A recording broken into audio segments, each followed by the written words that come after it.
हूँ ये जो 10 मिनट का हमारा ध्यान का सराव हमें और ताज़ा तरोजा किया है, प्रसन्न किया है, उत्साहित किया है। और इस उत्साह के साथ हम हमारी जो ग्रुप चर्चा है, ग्रुप डिस्कशन है, उसके बारे में बहुत सारी बातें हमें निर्वाणी ने बताई थी। और उसके बाद आप लोगों ने भी जो आपके ग्रुप में जिन्होंने सिंसियर प्रयास किया है और जो नहीं भी किया है, फिर से अपने आप से एक कमिटमेंट करें, उम्मीद रखें कि कल का दिन आपके पास में है तो उसका आप सदुपयोग करें। और मैं इतना ही बता के आपके ग्रुप को मैं इनवाइट करना चाहूँगा कि जो भी ग्रुप अभी अपना ग्रुप चर्चा चालू करना चाहते हैं, वो अपना ग्रुप का नाम बताए। और इसमें आपको जो समय मिलना है, समय का जो बंधन है, सभी ग्रुप के लिए 15 मिनट का ग्रुप चर्चा है। 15 मिनट मिलने वाले हैं और 15 मिनट के अंदर 3 बातों का ध्यान देना है आपके जो भी टीम मेंबर है कि जो भी शुरुआत करेंगे, आपका जो कंटेंट है उस पर आपको 5 मार्क्स मिलेंगे कि आपने कैसे कंटेंट को इकट्ठा किया है।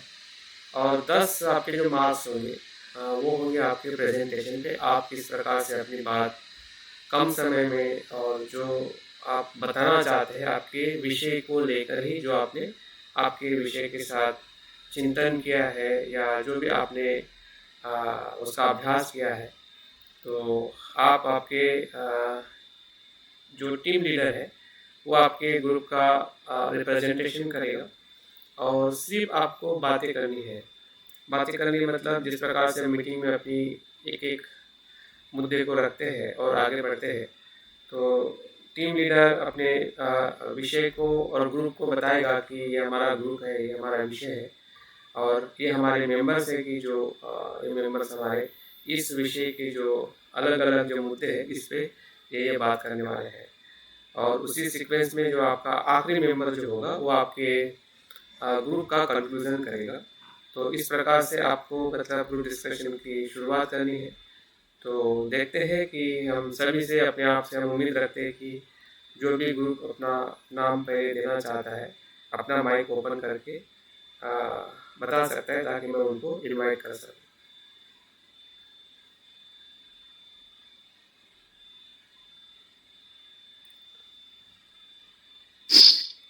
सर विषय क्या रहेगा? गीता ग्रुप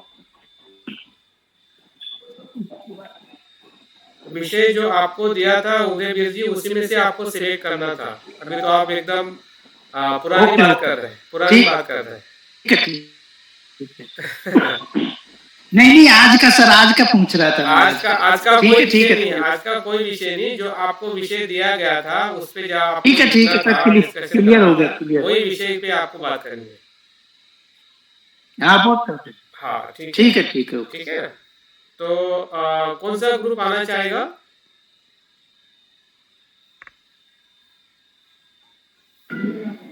सर मेरे ग्रुप के 3 मेंबर ज्वाइन नहीं हुए हैं अभी। हाँ।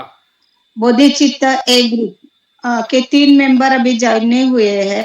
हाँ। वो डॉक्टर जो है वो क्लिनिक में है। हाँ।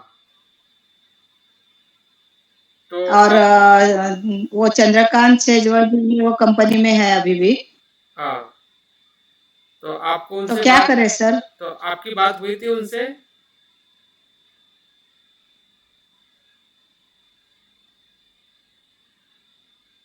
आवाज नहीं आ रही आपकी।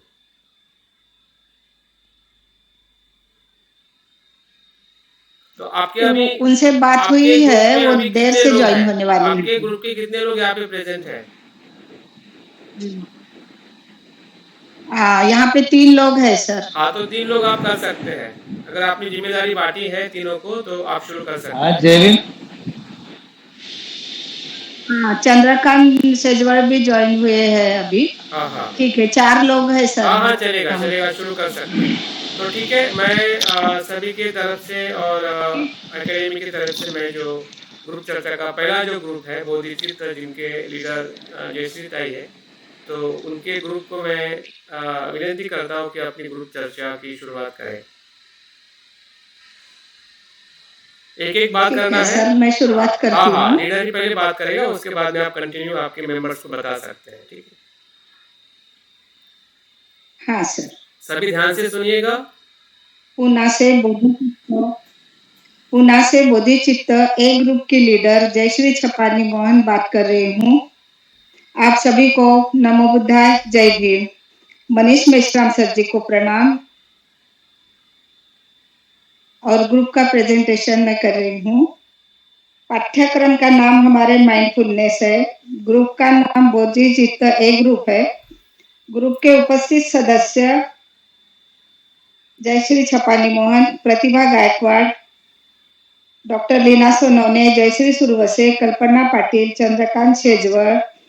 यह हमारे 22 तारीख को जो हमने गूगल मीट पे मीटिंग ली थी उसमें उपस्थित थे। ज्ञानचंद जी भी वहाँ पे ग्रुप में मीटिंग में थे। और 22 तारीख को ही दूसरी मीटिंग हम लोगों ने मोबाइल पे ली है और सभी को हम लोगों ने उस दिन हमने 5 मिनट का ध्यान भी किया है और सभी लोगों ने माइंडफुलनेस किस तरह से बुद्ध ने बताए हुए मार्ग से ही संबंधित है यह बताया है। लोगों तक माइंडफुलनेस किस तरह से पहुंचा सकते हैं यह चर्चा हुई है। यह बुद्ध का मनोविज्ञान ही है और इसमें सर ने हमें धम्म वैज्ञानिक पद्धति पे आधारित है क्या, विश्लेषणात्मक वर्णन करे, यह प्रश्न हमारे ग्रुप को दिया गया था। सभी लोगों ने अच्छी तरह से इसका विवेचन किया है। बुद्ध एक ग्रेट साइंटिस्ट थे, यह सभी को पता है। नागार्जुन, वसुबंधु, कमलशील आचार्य लोगों ने सूक्ष्मता से धम्म मनोविज्ञान पर आधारित कैसा है यह बताया है। हमारा शरीर 5 कंधों से बना है, वह कैसे लीना सोनोने ने बताया। 6 इंद्रिय उसके विषय और उनका विज्ञान यह कल्पना पाटिल ने बताया। 9वें अमला विज्ञान से चक्षु विज्ञान तक जयश्री छपानी मोहन ने बताया। विज्ञान से मन का संबंध स्पष्ट किया। 4 आर्य सत्य का विश्लेषण बुद्ध की खोज ही है, यह जयश्री सुरवसे ने बताया। 4 धातु का विवेचन चंद्रकांत शेजवर जी ने किया। आर्य अष्टांगिक मार्ग पे प्रतिभा गायकवाड़ ने चर्चा की। यह सभी बुद्ध की खोज है और यह वैज्ञानिक पद्धति पे ही आधारित है और बुद्ध एक ग्रेट साइंटिस्ट और मनोवैज्ञानिक है। यह तो उनके तत्व ज्ञान से, उनके ग्रंथों पे हम लोगों को पता ही है। और इसमें हम लोगों ने यह हमको जो प्रश्न दिया गया था वो प्रश्न का उत्तर देने की हमने कोशिश की है। बुद्ध ने दीप भव, अपना दीप आप बनो। आप ध्यान के माध्यम से आगे जा सकते हो और अपने दीप आप बन सकते हो। यह कैसे आप जान सकते हो, यह बुद्ध ने विज्ञान के दृष्टिकोण से ही यह बात बताई है। जैसे कि आचार्य नागार्जुन और वसुबंधु ने बहुत ही सूक्ष्मता से भगवान बुद्ध की शिक्षा के बारे में बताया है। वह कहते हैं मन प्रवाहित ऊर्जा है, चेतना से मन के साथ जुड़ी हुई है। 9 प्रकार का विज्ञान है, उसके 9 स्तर है। ऊपर से शुरू करें तो 9वां स्तर का विज्ञान अमला है, यह शुद्ध चेतना है। बुद्ध का चित्त ऐसा ही है, यह बुद्ध अवस्था है। इसमें अशुद्धता बिल्कुल नहीं रहती।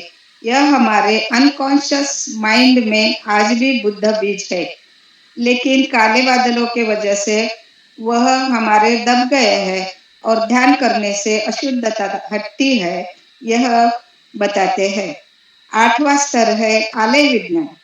आलय विज्ञान में संग्रहित करते हैं जो अविकार रहते हैं और जो भी अकुशल बातें रहती है और जो भी बातें हैं वह आलय विज्ञान में संग्रहित होता है और स्टोर होता है। हमारे मन में जो भी स्मृतियां है, यादें है, वह हमें आती है, वह आलय विज्ञान की वजह से ही आती है। जो हमें स्मृतियां रहती है कि कभी कुछ हुआ है, ये हुआ है, वो हुआ है, तो वो जो पुरानी भी याद हमको याद आती है, वो आलय विज्ञान में रहती है, इसलिए हमें याद आती है। 7वां स्तर क्लिष्ट विज्ञान का है। किसी चीज को नित्य मानना, कोई भी चीज रही तो उसको नित्य मानना, ईगो करना, अहंकार को पकड़ कर रखना, यह कॉन्शियसनेस हमारे मन के अंदर है। इसी वजह से हम दुखी होते हैं। 6वां स्तर मनोविज्ञान। ये विज्ञान में विचार निर्माण होते हैं। और 5वां है स्पष्टव्य, चौथा जीवा विज्ञान, तीसरा है घ्राण विज्ञान, दूसरा है श्रोत्र विज्ञान, पहला है चक्षु विज्ञान। तो हम लोग चक्षु विज्ञान से अमला तक के ध्यान की पद्धति से ही जा सकते हैं। यह बुद्ध ग्रंथ में बताया गया है। यह बुद्ध तत्व ज्ञान है। यह बुद्ध की खोज है।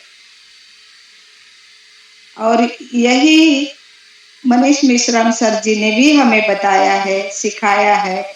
और हमने जो भी नोट्स निकाले थे सर ने सिखाते वक्त, या ग्रंथ में जो भी दिया है, इसकी वजह से ही मैं ये कह पा रही हूँ। और आप लोगों ने जो भी शांति से सुना है उसके लिए धन्यवाद। जय भीम, नमो बुद्धाय। मनीष मिश्रम सर को बहुत बहुत पुण्यानुमोदन। धन्यवाद सर, थैंक यू। आपके ग्रुप में और इसके बारे में कोई जानकारी जो दे सकता है? हाँ सर, बात हाँ आप सर, प्रमोट करिए, जिसका नाम दीजिए। दूसरा कौन है? प्रतिभा पाटिल। हाँ, आर्य प्रतिभा जी। रहेगी। आप प्रतिभा डिस्कशन। गायकवाड़, प्रतिभा गायकवाड़। हाँ, प्रतिभा जी, आपकी बात रखिए। आगे जानकारी होती।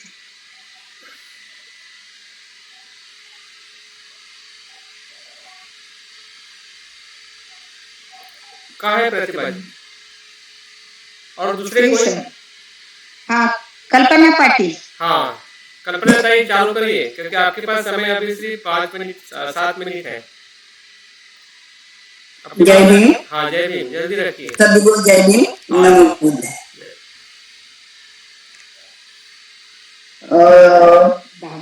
आज मैं जो हमारे ग्रुप में जो डिस्कशन के लिए जो प्रश्न दिया था, उसके मैंने 6 इंद्रिय सब्जेक्ट लिया। तो ये जो 6 इंद्रिय मैं बताया हूँ, वो 6 इंद्रियों की खोज बुद्ध की शिक्षा ही है। ये हमने ग्रंथों में भी पढ़ा और हमारे क्लास में भी सर ने बताया है। बुद्ध एंड धर्म में बाबा साहब ने भी बताया है। ये 6 इंद्रिय कौन से? ये 6 इंद्रियों को शरायतन भी कहा जाता है। बुद्ध की ये वैज्ञानिक खोज इंद्रिय, चक्षु इंद्रिय, उसका विषय है रूप और विज्ञान है चक्षु विज्ञान। दूसरा है श्रोत इंद्रिय, उसका विषय है शब्द और विज्ञान है श्रोत विज्ञान। तीसरा है घ्राणेन्द्रिय, उसका विषय है गंध और विज्ञान है घ्राणेन्द्रिय विज्ञान। चौथा है जीवा, उसका विषय है रस और विज्ञान है जीवा विज्ञान। अथवा है काया इंद्रिय, उनका विषय है स्पर्श और स्पष्ट तत्व विज्ञान। और 6 है मन, इसका धर्म है, विषय है धर्म और मनोविज्ञान। इसे अच्छा धातु भी कहते हैं। इसकी वजह से ध्यान अच्छा कर पाते हैं। और ये 6 इंद्रिय है, ये सब मन तक पहुंचाते हैं और मन से ब्रेन तक जाता है। यही बुद्ध की खोज की शिक्षा का वैज्ञानिक आधार है। धन्यवाद। Thank you, thank you. और कोई आपका मेंबर बहुत ही अच्छी तरह से बताया, Kalpana ji? Thank you sir. और कोई दूसरा मेंबर आपका जो इसमें विषय में? चंद्रकांत शेजवर जी। हाँ, चंद्रकांत जी, आपके पास सिर्फ अभी 3 मिनट है। आपकी आवाज नहीं आ रही है सर। हाँ चंद्रकांत जी, आपके पास 3 मिनट है अभी। हाँ, प्लीज अपनी बात रखिए आपके ग्रुप में।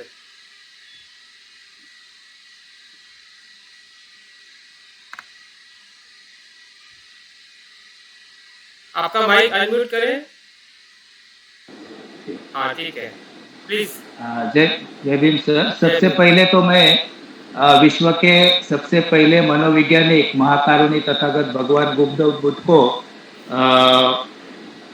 प्रणाम करके हमारे ये सेशन के गुरुजी मेश्राम जी सर, इनको भी मैं सविनय जय भीम, नमो बुद्धाय, और उपस्थित सारे जितने भी पार्टिसिपेंट हैं उनको मेरा तहे दिल से जय भीम। तो हमारे ग्रुप लीडर छपानी ताई जी ने हमें जो भी क्वेश्चन के आधार के ऊपर जो सब्जेक्ट दिया था उस पे मुझे जितना शाश्वत हुआ उतना मैंने करके आपके सामने रखने की कोशिश कर रहा हूँ। और ये जो भी मैंने कुछ लिया हुआ है, ये जो विशुद्धि मग्गो उसमें से लिया हुआ है। तो मुझे जो सब्जेक्ट दिया था उसका है जो हमारे शरीर के अंदर 4 धातु होते हैं। तो अब इस 4 धातु में से सभी को पता है कि हमारा शरीर वो 4 धातु से बना हुआ है। सर जी ने उसे ये भी कहा है कि इसको अष्टकला भी कहा जाता है।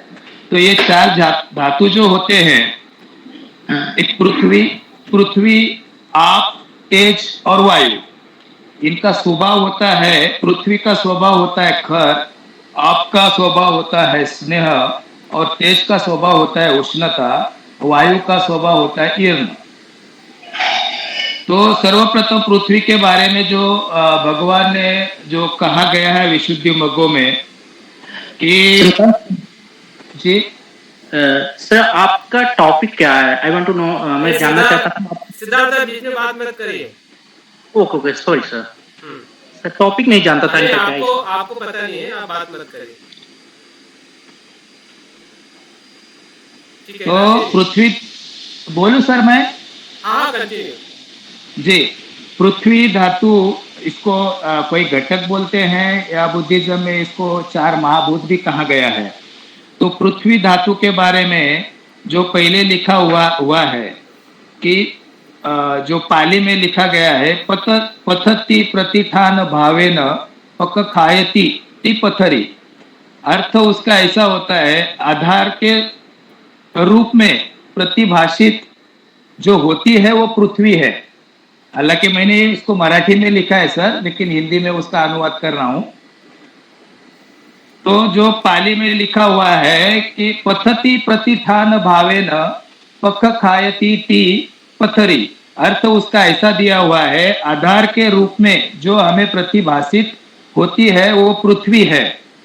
अतने संभाव धारेति तधातु, जो अपने स्वभाव को धारण करते हैं वो धातु होते हैं। ये दूसरा सब्जेक्ट उसका जो है आपके बारे में, आपेति सहजात रूपानी पथरति इवापो, अर्थात सहज रूप से जो समाविष्ट होते हैं वो आप धातु है। जैसे प्राकृतिक पानी किसी बर्तन में जमा करके वो इकट्ठा होता है, उसी तरह कोई भी वस्तु इसी तरीके से सहजात बोले तो पूरी की तरह, मतलब जो है उसी हिसाब से किसी भी वो चीज के अंदर एक रूप हो जाती है। उसका जो सहजात रूप धर्म समाविष्ट हो जाता है, उसका जो लक्षण होता है प्रसरण या होना, फैलना, ऐसा होता है। और दूसरा बात यह है कि उसका जो ये जो लक्षण होता है, उसको मेन लक्षण जो उसका बहना होता है, प्रसरण पावना होता है। और एक मिनट कंक्लूजन कर दीजिए, ठीक है जी। परिब्रहण म्हणजे उनके जो रूप होता है, पानी का रूप जो होता है, वो रूप के साथ उसको बहे ले जाना, ये उसका स्वभाव होता है। अभी इससे ज्यादा तो फिर आगे काफी है सर, हो नहीं पाएगा। इतने में बस करो। कंक्लूजन करें कि जो भी आपने लिख के भेजा है हमारे पास में पहुंच गया है, ठीक है जी सर। अभी तो मैं 2 ही सब्जेक्ट कर पाया, तो भी आगे के लिए समय पूर्णा चाहिए, तो मैं रुक जाता हूँ यहाँ। कंक्लूजन कर दीजिए शॉर्ट में बस। जी सर, धन्यवाद सर। इसी जगह पे मैं रुक जाता हूँ। धन्यवाद सभी को, जय भीम। Thank you. तो मुझे लगता है कि जो बोधिचित्त का जो ग्रुप का टाइम जो है यहाँ पे अभी समाप्त हुआ है, क्योंकि टाइम के साथ हमें इसलिए जाना है ताकि आपके जो विषय का जो भी डिस्कशन है वो बहुत ही अच्छा रहा है। अगर मैं उम्मीद करता हूँ जो आपने प्रयास किया है, राइटिंग में भी आपका आया है और ग्रुप में भी आपने जो बातें की है वो आपके अभ्यास की वजह से ही संभव हो पाई है। और आपका अभ्यास जितना हमें जानकारी सुनते हुए हमें आनंद हुआ, उससे मुझे लगता है कि आपको ज़्यादा सुख मिला होगा और आप लोगों की जो प्रज्ञा है ज़्यादा बड़ी होगी, ऐसे मैं उम्मीद करता हूँ। क्योंकि आपने सही में इस विषय के साथ जो भी बातें आपने सोचनी थी, ढूंढनी थी और अनुभव के तौर पे भी आपने जो बात बताई है, मुझे लगता है कि बाकी ग्रुप वालों को भी पता चलेगा कि ग्रुप डिस्कशन करने से सही में क्या लाभ होता है। और इसका अगर हमें लाभ लेना है तो उस नदी में हमें गिरना पड़ेगा, पैर हिलाना पड़ेगा, हाथ हिलाने पड़ेंगे और तैरना सीखना पड़ेगा। सिखाने वाले हमारे मित्र ही है। अगर हम गिरेंगे साथ में तो कोई नहीं तो हमें सिखाएगा, बचाएगा और किनारे तक भी ले जाएगा। अगर हम गिरने के लिए तैयार नहीं है और हर इंसान सोचता है कि मैं क्यों गिरूँ, मैं क्यों गिरूँ, मैं ऐसा हूँ वैसा हूँ, और कोई गिरना नहीं चाहता है तो कोई किसी के लिए मदद नहीं हो पाएगी। ठीक है, तो आपके ग्रुप को आप संभालिए, क्योंकि आपके साथ में आपका ग्रुप ही आखिर तक आपको मदद करने वाला है।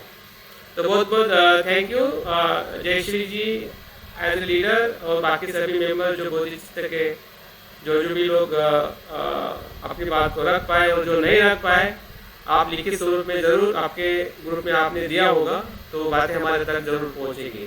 ठीक है, थैंक यू वेरी मच। और नेक्स्ट ग्रुप कौन सा है जो आगे आके अपनी बात रखना चाहता है? सर मुदिता सर।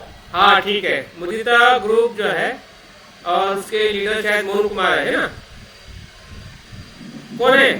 जी सर। हाँ ठीक है, मुदिता ग्रुप को हम इनवाइट करते हैं अपनी बात को रखने के लिए।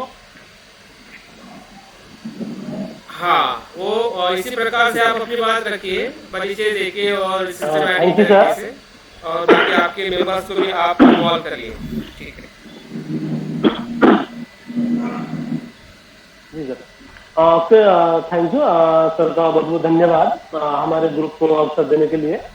सर हमारा ग्रुप मुदिता ग्रुप है और हम ग्रुप में 6 लोग हैं और 6 में से लगभग 4 कंटिन्यू पार्टिसिपेट करते हैं, उसमें पार्टिसिपेंट है, जिसमें कि मोनू कुमार, रोहित कुमार सिंह, नम्रता मैम और प्रमोद कुमार आर्य जी। हमारे ग्रुप में 4 लोग हैं जो कंटिन्यू रहते हैं, मोनू कुमार, रोहित कुमार सिंह, नम्रता मैम और प्रमोद कुमार आर्य जी। हमने सबने जो ग्रुप का डिस्कशन किया है, हमारा ग्रुप था आधुनिक वैज्ञानिकों के जीवन तथा कार्य की विवेचना। जी की briefly discussion about modern psychologist with their work and life. तो हमारी इस पे चर्चा हुई है, जिसमें कि हमने जो साइकोलॉजिस्ट हैं मॉडर्न, उन पे हमने बात की है, जिसमें कि मोनू कुमार जी ने सिगमंड फ्रायड मनोवैज्ञानिक को लिया, रोहित कुमार जी ने जॉन बी वॉटसन को, नम्रता जी ने जॉन काबिट जिन को और प्रमोद कुमार जी ने जीन पैगेट को। अगर मैं शुरुआत करूं कि जो मॉडर्न साइकोलॉजी है या आधुनिक मनोविज्ञान है, इसकी नींव 17वीं शताब्दी में थॉमस हॉब्स साइकोलॉजिस्ट है जो हुए दार्शनिक हुए हैं, उन्होंने रखा है इस शब्द को। और उन्होंने बताया कि जो भी घटना हो रही है वो कहीं ना कहीं हमारे मन से लिंक है और उनके पीछे कहीं ना कहीं कोई वैज्ञानिक कारण है। और मॉडर्न साइकोलॉजी को समझाने के लिए 3-4 थ्योरी भी आई, जब वाद दिए हैं, इसमें कि कॉग्निटिव है, बिहेवियरिज्म है और डीप साइकोलॉजी है, संज्ञानात्मकवाद, व्यवहारवाद और गहन मनोविज्ञान। इसमें अगर मैं बात करता हूँ जो सिगमंड फ्रायड की, तो ये कहना कि ने फादर ऑफ मॉडर्न साइकोलॉजी भी कहा जाता है, क्योंकि इन्होंने ही सबसे पहले कॉन्शियस माइंड, अनकॉन्शियस माइंड और सबकॉन्शियस माइंड के बारे में बताया। और उन्होंने बहुत सारे थ्योरी भी दी, जिन थ्योरी के लिए उन्हें उस टाइम पे नकारा भी गया और उनके साथ में कुछ दुर्व्यवहार भी हुआ, उन्हें बहुत बुरा भला भी कहा गया। लेकिन अब मॉडर्न टाइम में जब मॉडर्न साइकोलॉजी की बात होती है तो जाना जाता है कि वास्तव में सिगमंड फ्रायड जो है एक मनोविज्ञान में एक बहुत बड़ा नाम है। उनके बिना कहते कि आधुनिक जो मनोविज्ञान है वो अधूरा है। उनका जन्म ऑस्ट्रेलिया में हुआ था और वो एक न्यूरोलॉजिस्ट थे और जो महत्वपूर्ण बात है वो साइको एनालिस्ट थे। उन्होंने दो महत्वपूर्ण बात बताई कि अगर कोई व्यक्ति मानसिक रूप से बीमार है तो हम उन्हें साइकोलॉजी या उनसे बात करके उन्हें ठीक कर सकते हैं। दूसरा उन्होंने ये भी बताया कि जो हम ड्रीम देखते हैं, सपने देखते हैं, हम उन्हें ट्रू भी कर सकते हैं, जिसके रिगार्डिंग पहले कुछ वीडियो भी दी तो इसके बाद बताया भी था कि हम अपने ड्रीम को मैनेज कर सकते हैं, हाँ, अपने पॉजिटिविस्ट से, अपने साइकोलॉजी से। और कहते कि सबसे पहले ही उन्होंने जो अनकॉन्शियस माइंड है उसके बारे में बताया, उसे दिखाया। तो अब मैं कहता हूँ कि हम सिगमंड या जो आधुनिक मनोविज्ञान है, जो मॉडर्न साइकोलॉजी से क्यों पढ़ रहे हैं या क्यों हम जीडी का टॉपिक लिए है, वो इसलिए ताकि हम जो ऐतिहासिक रूप से जो मनोविज्ञान है वो मॉडर्न सिटी आधुनिकता के साथ किस तरह से आया है और हमें उस किस तरह से लिंक कर सकते हैं। तो हमें पता चलेगा कि अगर हम बात करें शुरुआत की तो विश्व में सबसे बड़े साइकोलॉजिस्ट जो है वो बुद्ध हुए हैं। बुद्ध से पहले किसी ने मन की बात नहीं करी। अगर बात करें बुद्धिज्म की या बुद्ध की जितने भी रचना है वो सब कुछ क्या है कि साइकोलॉजी पे डिपेंड है, वो मन पे डिपेंड है। तो हम मनोवैज्ञानिक या मनोविज्ञान के जीवन या उनके कार्य को देख के ये समझ सकते हैं कि कहीं ना कहीं ये सारे विचार जो वो बुद्धिज्म से आए हैं और वो लिंक हुए हैं आधुनिकता के साथ में। और इन चीजों को क्या है कि हम अप्लाई कर सकते हैं मेडिटेशन में, क्योंकि सिगमंड फ्रायड ने भी कहा है कि हम मतलब अपने माइंड को ट्रेन कर सकते हैं, उनके अनुसार अपने सपनों को मतलब साकार कर सकते हैं हम उन्हें माइंड को ट्रेन करके। वो कैसे होगा? मेडिटेशन से। तो फाइनली में यही आता है कि जो मनोविज्ञान है या साइकोलॉजी है उसके साथ से जो रिसर्चर है, स्टूडेंट है या कंचे दार्शनिक है, वो उसके हिसाब से अपने क्वेश्चन का आंसर निकालते हैं साइकोलॉजी के हिसाब से। तो मैं यही कंक्लूजन करना चाहता हूँ अपना जो सिगमंड का है।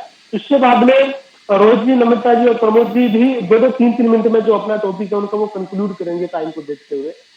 तो मैं रोहित कुमार सिंह जी को इनवाइट करना चाहूंगा कि जो उनका टॉपिक है जॉन बी वाटसन बिहेवियरिज्म, व्यवहारवाद, वो उसके बारे में बताए कि उन्होंने क्या अनुभव करा, क्या पढ़ा, क्या सीखा, और वो भी 2 से 3 मिनट के बीच में कंक्लूड करने की कोशिश करेंगे क्योंकि काफी ग्रुप है और मेंबर भी काफी है। तो मैं रोहित कुमार सिंह जी को इनवाइट करता हूँ मुदिता ग्रुप की तरफ से कि जो अपना टॉपिक है उसके साथ में वो थोड़ा डिस्कस करें। मेरी तरफ से धन्यवाद। Thank you so much Monu Kumar ji. Rohit Kumar ji हैं? हाँ, आवाज आ रही है मेरी? हाँ, आवाज आ रही है? हाँ, ठीक है रोहित जी। हेलो हेलो जी जी, थैंक आप सभी को। वीडियो पे आते तो अच्छा है, अगर कोई दिक्कत नहीं है तो just a minute.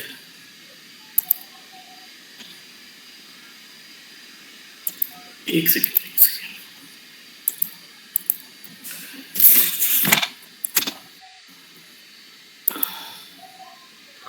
Thank you, welcome. Okay, सभी को जय भीम नमोदय। मैं रोहित कुमार सिंह और मेरा जो टॉपिक है वो बिहेवियरिज्म या फिर आप उसको कह सकते हैं हिंदी में व्यवहारवाद, इससे रिलेटेड है। मेरे को जिस साइकोलॉजिस्ट का नाम दिया गया था वो है मिस्टर वॉटसन। मिस्टर वॉटसन जो है वो एक्चुअल में, अगर उनको मैं एक सेंटेंस में उनके बारे में बोलना चाहूँ कि उनका क्या रिलेशन है इस चीज़ से, साइंस से, तो वो कहते हैं कि जो सारी चीज़ें हैं वो हमारी एक्सटर्नल जो भी बिहेवियर है उससे रिलेटेड है। अगर हम इंटरनल चीज़ों पे जाएंगे तो हम उस चीज़ से भटक जाएंगे। तो उनकी थ्योरी का कहने का मतलब ये है कि इंटरनल इमोशन और साइकोलॉजिकल जो कंडीशंस होती हैं वो उनका कोई अहमियत नहीं है। जो भी कुछ अहमियत है वो है एक्सटर्नल और आउटवर्ड बिहेवियर की। जिसके लिए उन्होंने जो मिस्टर वॉटसन थे वो इंस्पायर्ड थे एक दूसरे साइकोलॉजिस्ट थे जो रशिया के एक साइकोलॉजिस्ट थे, इनका नाम है पैवलोव। तो मिस्टर पैवलोव का एक बड़ा ही अच्छा एक्सपेरिमेंट है जो कि एक डॉग से रिलेटेड है। अगर आप सर कहें तो मैं इसको इस पे समझा सकता हूँ बोर्ड पे। बताऊं क्या सर? हाँ, बता सकते हैं। ओके।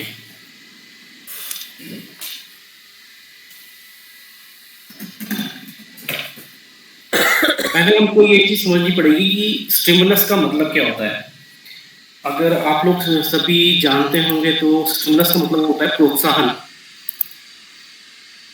तो उन्होंने एक एक्सपेरिमेंट किया था जो कि उन्होंने देखा कि एक घर में एक कुत्ता रखा, कुत्ते को उन्होंने खाना दिया और जैसे ही कुत्ता खाने के पास आया तो उसके मुंह में सलाइवा आता है। मतलब हम भी कभी कहीं बाहर जाते हैं मार्केट में तो हम लोग भी सोचते हैं कि मान लो हमको जनरली लेडीज या फिर जो भी बच्चे रहते हैं उनको गोलगप्पे दिख जाते हैं तो उनके मुंह पानी आ जाता है, हम जनरली बोलते हैं जो जिस तरीके से। तो उसी तरीके से जब भी कुत्ते को फूड दिखता है तो उसके मुंह में सलाइवा आ जाता है। तो ये एक कंडीशन है। अभी फिलहाल की कंडीशन कि क्या है एक्चुअली में ये। तो कुत्ते को फूड दिखता है तो वो उसके मुंह में सलाइवा आता है। सेकंड स्टेज में ये है कि एक घर की डोरबेल बजती है और कुत्ता उठ के आता है लेकिन उसके मुंह में सलाइवा नहीं आ रहा है उस टाइम पे, क्योंकि उस टाइम पे कोई कंडीशन नहीं है कि उसके मुंह पे सलाइवा आए। उसके बाद में क्या होता है,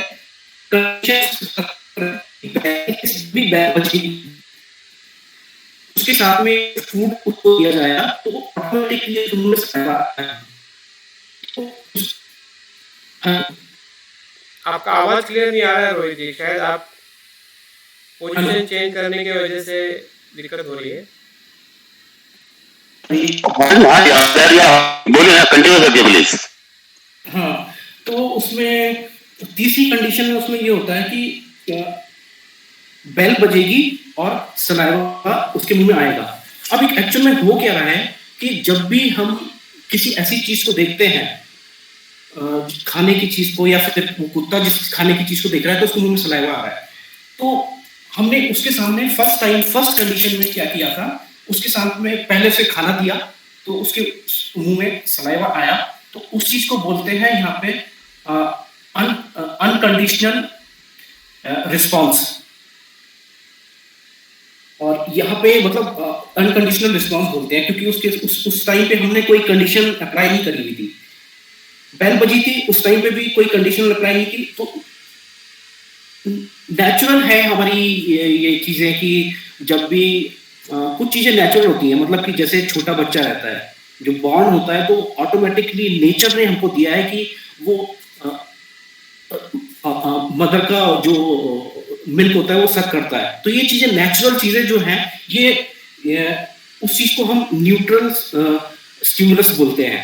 तो उस टाइम पे उसके मुंह में सलाइवा नहीं आया, लेकिन जब ड्यूरिंग कंडीशन हमने उसको बेल के साथ में जब भी हम 3-4 बार ये बातें रिपीट करी तो उसके मुंह में सलाइवा नहीं लगा। लास्ट स्टेप में हमने क्या किया, वो फूड वहां से हटा दिया तो कुत्ता भाग के आया, उसने देखा कि उसके बेल बजेगी तो उसको खाना मिलेगा, लेकिन उसने देखा कि वहां पे खाना नहीं है। तो इस चीज को, इस एक्सपेरिमेंट को मिस्टर पैवलोव ने अपने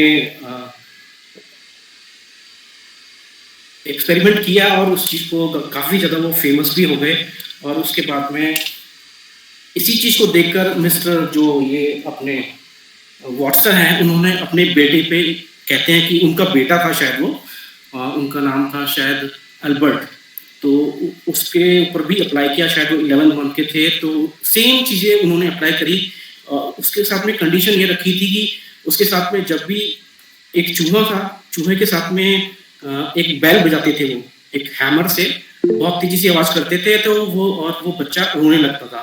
तो सेम एक्सपेरिमेंट किया उसके साथ में। तो इस चीज को उन्होंने नोटिस किया, उन्होंने देखा कि ये सब चीजें जो भी कुछ हैं ये आप अपने आप से आप एनवायरनमेंट के थ्रू पैदा कर सकते हो। तो इस चीज को उन्होंने बोला क्लासिकल कंडीशन, जो कि एक स्टिमुलस ओरिएंटेड होती है। तो इस थ्योरी को उन्होंने बिहेवियरिज्म में अप्लाई किया, और जो आपके मिस्टर वॉटसन थे वो कहते थे कि जो भी हम बॉर्न होते हैं तो हमारा माइंड जो रहता है वो एकदम ब्लैंक रहता है, खाली स्लेट की तरह। जो भी कुछ हम सीखते हैं वो हम अपने एनवायरनमेंट से सीखते हैं। जो भी बच्चा जैसे जैसे बड़ा होता है तो या तो उसके पेरेंट्स या फिर उसके स्कूल वाले जो भी कुछ वो देखता है वो सीखता जाता है। इसमें उसका कुछ इंटरनल कुछ वो मैटर नहीं करता। इसलिए उन्होंने बोला था कि उन्होंने जो कॉन्शियसनेस जो मेंटल थ्योरी थी उसको रिजेक्ट कर दिया था, और उन्होंने बोला था कि ये सब ऑब्जर्वेबल और मेजरेबल जो भी चीजें हैं वो चीजें अप्लाई की जाती है, और वो साइंस को लेके प्रॉपर साइंस को लेके चलते थे एक्चुअल में। इसलिए उस चीज को उन्होंने बिहेवियरिज्म बोला, और उन्होंने पहले ये चीजें अप्लाई करी एनिमल्स पे और फिर उसके बाद में ह्यूमंस पे। ऐसे ही हमने बहुत बार देखा होगा कि हम लोग हमारे जो जब फर्स्ट टाइम हम स्पेस में गए हैं शायद, तो हमारे जो भी साइंटिस्ट जो भी रहे हैं या फिर जो भी कुछ एस्ट्रोनॉट वगैरह रहे हैं, तो वो पहले किसी जानवर पे अप्लाई करते हैं, फिर ह्यूमन बींग्स पे अप्लाई की जाती है। तो इस चीज को वॉटसन ने अपनी चीज को बहुत जोर शोर से उठाया, जो और इस चीज ये चीज इंट्रोड्यूस करने के बिहेवियरिज्म जो टर्म है ये उन्होंने ही इंट्रोड्यूस किया था 1913 में एक आर्टिकल के थ्रू, जिसको बोला था physical as a behaviourist view it. Rohit ji तो कंक्लूजन करिए आपके बात पर। जी सर, फिर सर स्टॉप कर देता हूँ सर मैं, क्योंकि ये तो बहुत ज्यादा लंबा है। उसके अलग से आपका एक टॉक हम लेंगे, ठीक है, चिंता मत करिए। जी thank you sir. Yes, next Monu Kumar कोई और है? नम्रता है? जी सर। हाँ, उनको जी ठीक है, thank you Rohit ji. Namrata ma'am ji अगर आप हैं तो मैं आपको इनवाइट करता हूँ, आप अपने टॉपिक का कंक्लूजन कीजिए। नम्रता मैम।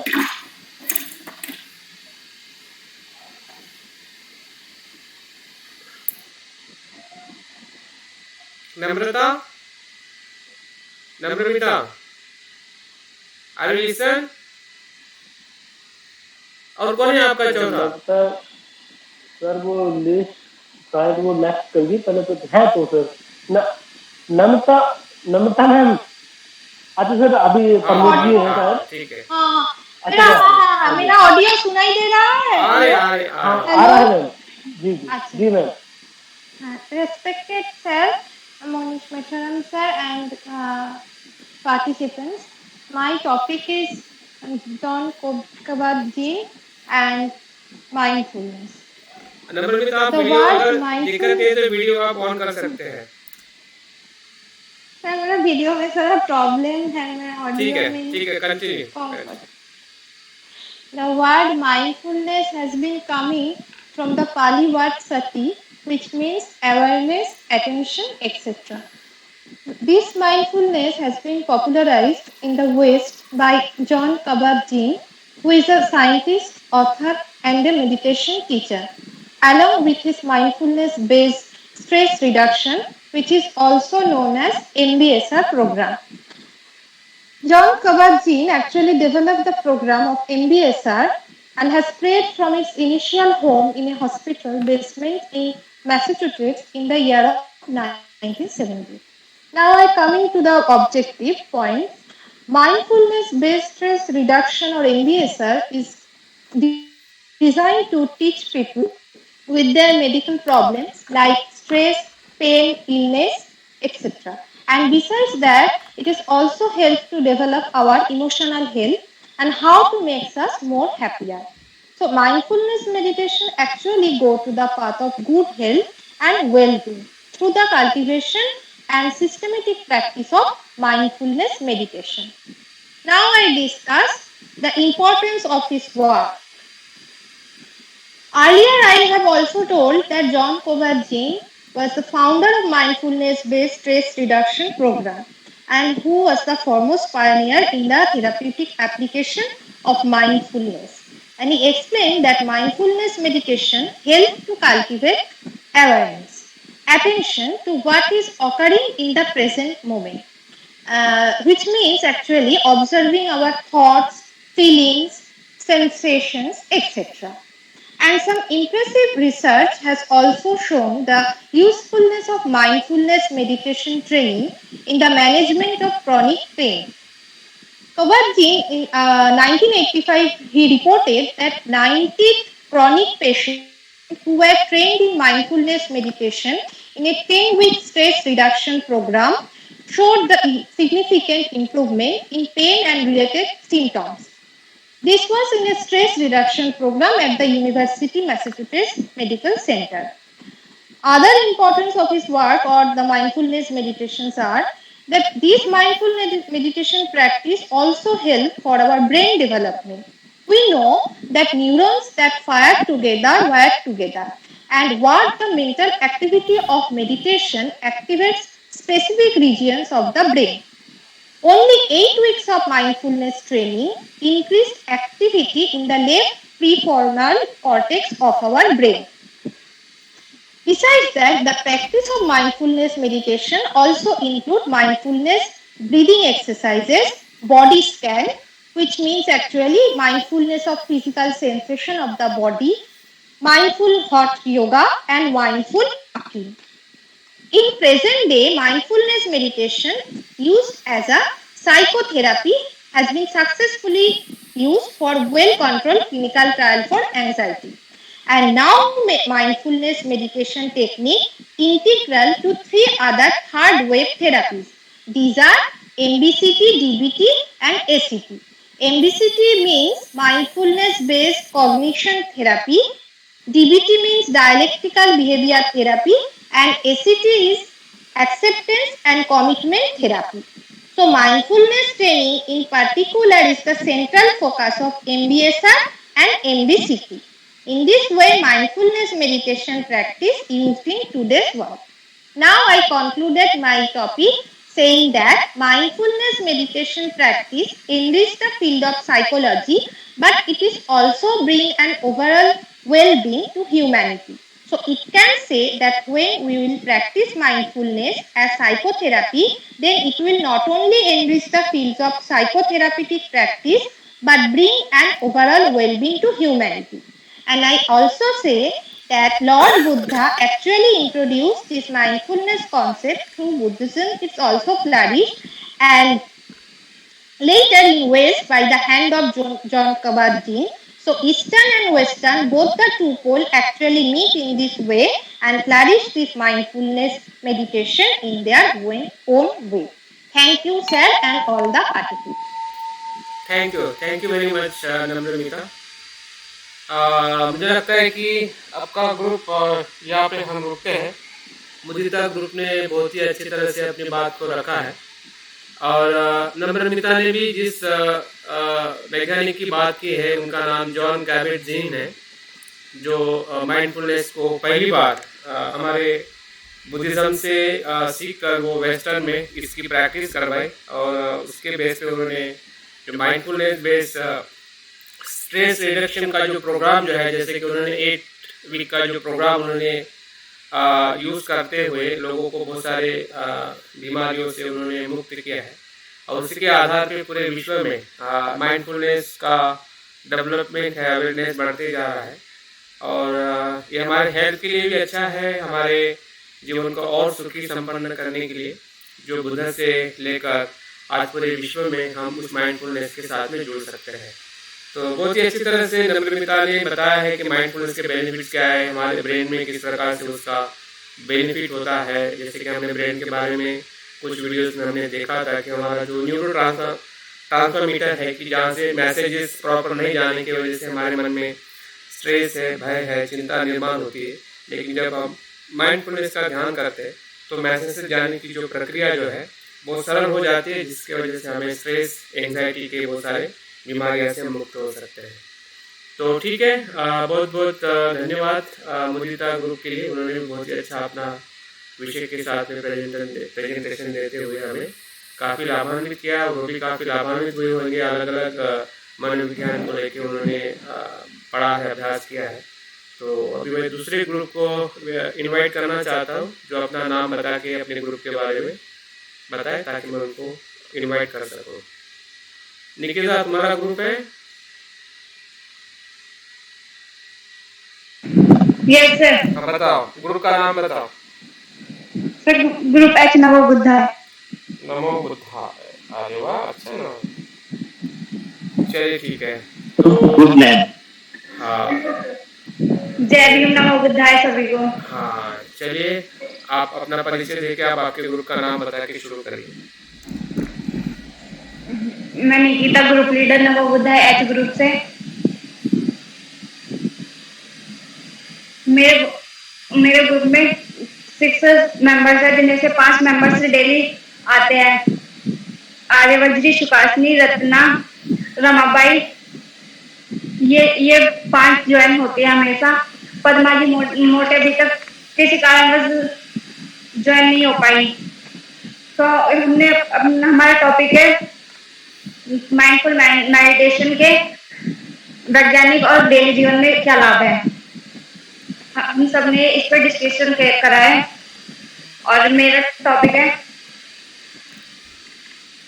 माइंडफुल मेडिटेशन क्या है। माइंडफुल मेडिटेशन ध्यान करने का एक तरीका है जिसमें ध्यान को वर्तमान क्षण में केंद्रित करते हैं। यह सामान्यतः ध्यान करने का एक तरीके मन की बाहरी अवरोधों को हटाकर एक बिंदु पर केंद्रित करते हैं। माइंडफुल मेडिटेशन बहुत सरल लग सकता है, लेकिन ध्यान खुद में एक सरल प्रक्रिया है। शुरू में ध्यान लगने से अभ्यास करना पड़ता है और फिर ध्यान अपने आप लगने लगता है। ध्यान जब लगने लगता है तो सहज हो जाता है। हमें जब जो काम कर रहे हैं उसी समय ध्यान मन को फोकस करना और दिमाग को सक्षम और वर्तमान में रखना। माइंडफुल मेडिटेशन से हमें शांति फील होती है। इसके करने के 3 तरीके हैं। फर्स्ट है अपनी सांस को देखें। अपने ध्यान को सांस लेने की पूरी प्रक्रिया अनुभव करने पर लगाए। देखें कि कैसे हवा धीरे धीरे आपकी नाक के अंदर आ रही है। हवा का नाक में प्रवेश करने से जो फीलिंग हमें महसूस होती है उसे फील करें। हवा भरने से फेफड़ों और पेट में फूलने का एहसास और सांस छोड़ने पर फेफड़ों के खाली होने की फीलिंग को फील करें। हर सांस की गति और लय देखें। आप पाएंगे कि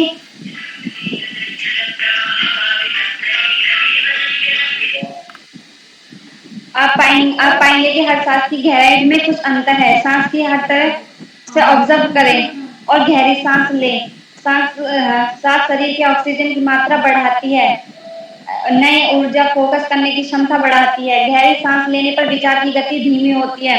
नियमित रूप से हम सांस करते समय हमारा शारीरिक और मानसिक शरीर में बदलाव होता है। सेकंड टॉपिक है डेली रूटीन में हम कैसे माइंडफुलनेस मेडिटेशन कर सकते हैं। एग्जाम्पल जैसे नहाते समय हम अपने शरीर पर पानी गिरते हैं तो क्या फील होता है।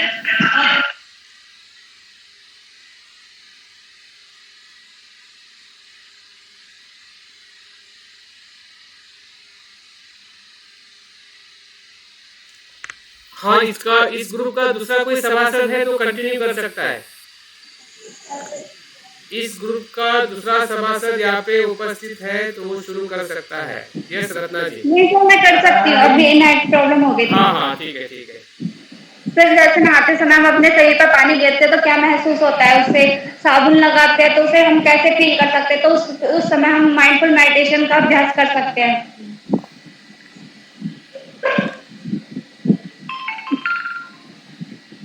और थर्ड टॉपिक है हमारे शरीर की इंद्रियों से अनुभव करके उसे फील करना।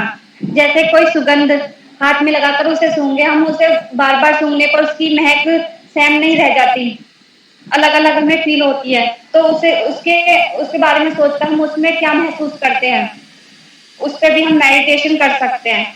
इसके शारीरिक और मानसिक फायदे हैं। विचार की गति शांत होती है, निगेटिविटी दूर होती है। मेडिटेशन का स्ट्रेस टेंशन बेचैनी दूर होती है। हार्ट रिलैक्स होती है। ब्लड प्रेशर बैलेंस रहता है। पुराने दर्द ठीक होते हैं। नींद अच्छी आती है। पेट संबंधित सभी समस्याएं में आराम मिलता है। ध्यान केंद्रित होता है और जो भी हम स्टेप लेना चाहते हैं सोच समझकर उसी प्रकार ले सकते हैं। आपके दूसरे ग्रुप में आपके दूसरे मेंबर्स को इनवाइट करें। Yes sir. सुकाशनी मैम, ये इसका इनका टॉपिक है आनापानसति के वैज्ञानिक दृष्टि से लाभ। हाँ, सुकेशनी आप स्टार्ट करें। Hello Sukashani ma'am.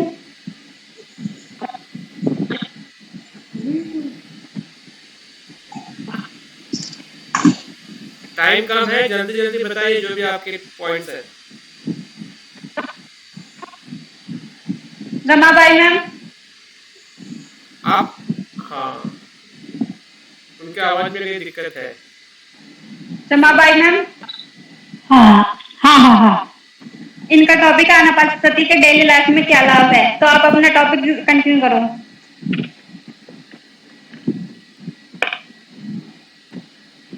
सभी को जय भीम, नमो बुद्धाय। जय भीम, नमो बुद्धाय। और मैं ज्यादा तो हिंदी में नहीं बोल सकती क्योंकि पहली बार बोल रहे। हाँ, मराठी हिंदी में बोलिए, चलेगा, मिक्स चलेगा। और माइंडफुलनेस टीम का मैं पुण्यानुमोदन करती हूँ कि ये सभी आपने शुरू की, और आदरणीय मनीष कुमार सर जी का भी मैं पुण्यानुमोदन करती हूँ।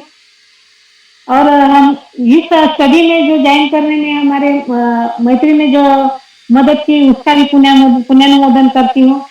तो मेरे विषय का टॉपिक है तो आनापानसति ध्यान। इस विषय में अपने व्यक्तिगत जीवन में क्या लाभ हुआ। तो हम जब ये त्रिरत्न बौद्ध महासंघ से जुड़े तब से हमको तो ध्यान के बारे में पता चला, और पहली बार हमको ध्यान में बहुत परेशानी होती थी, और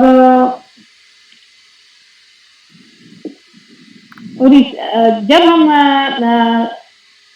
रेगुलर से मुझे रेगुलर जो मैं करने लगी तो हमारी चंचलता अस्थिरता कम होने लगी और एकाग्रता और जागरूकता बढ़ने लगी।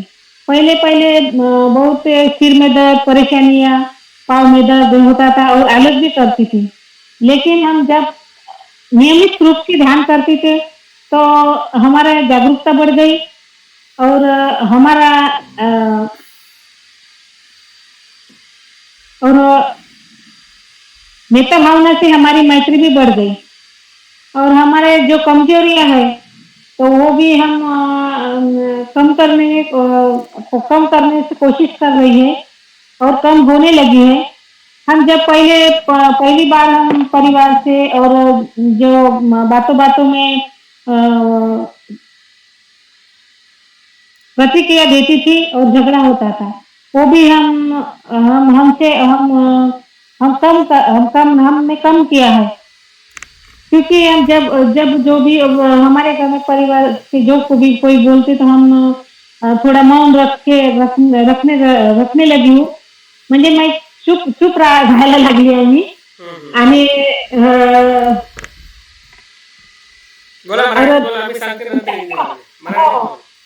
माझ्या जे मी काही बोलती माझ्यातून जर कोणता गलत शब्द जर म्हणजे निघाला तर मी सगळ्यांना माफी मागायची म्हणजे कोशिश करती, म्हणजे माफी मागती हूँ। ये भी हमारा म्हणजे माझ्या मनात हा पण बदल झाला आणि परिवर्तन पण होत आहे। आणि माझ्यातले जे राग, लोभ, द्वेष होता हा सुद्धा मी कमी झाला आणि पूर्ण मी कमी करण्याचा प्रयत्न करत आहे। आणि माझी जी आसक्ती होती ती पण कमी झाली आहे। आणि जर आम्ही कोणती जर गलती जर आपल्या हातून आणि या ध्यानच्या रूपातून जे आपल्या हातून कोणती गलती झाली तर आपलं जे अंतर्मन आहे ते कधीच स्वीकार करत नाही, आणि आपण स्वतःला पण प्रामाणिक राहू शकत नाही।